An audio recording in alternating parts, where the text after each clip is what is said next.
So the topic of today's sermon is, a small difference can lead to a big difference. Today, when we were walking on the bintabat, the alms rounds, we walked past the park. And in the park, there's a large field called the polo fields.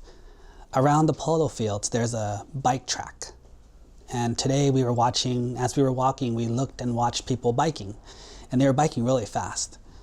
And when we looked, we saw something very interesting. Two people were biking next to each other. And they looked like they were biking at the same speed of legs. Their legs were the same speed. One person was sitting totally straight up. The other person was leaning down. And the person who was leaning down went much faster than the person who was sitting up. And we were talking about how, wow, only one small difference can contribute to that much speed. When you sit up straight, you're going against the wind. And so the wind pushes you and you can't go very fast. But when you lean down, it makes you go a lot faster. And I thought, how can I use this as a Dhamma ubai, a Dhamma contemplation? And I thought about how all the times that when we talk to people, what if we were just making a small mistake that made it so people don't like talking to us? Maybe it's just a small change that we can learn to make that can help us have a much better result.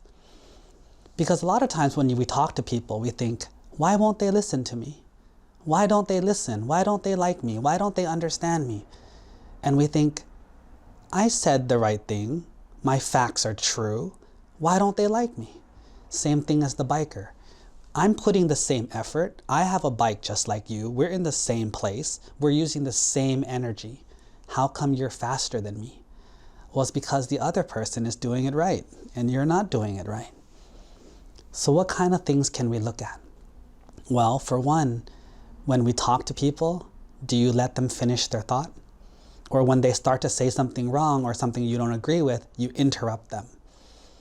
Or maybe whenever someone tells a story, do you always tell your own story?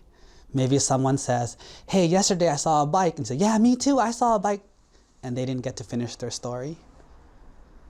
Or maybe every time someone says something and shares a story, you want to share your own story. Or maybe you always have to one-up other people. They saw 2 cats, but you saw 3. They have a red car, like 2 cars, you have 3. Do you always have to win in a conversation? All these things are little things that can lead to a very big difference.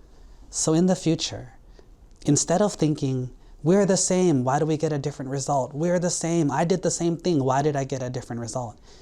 Maybe ask yourself, what is a small difference that I can try changing that might lead to a very big difference?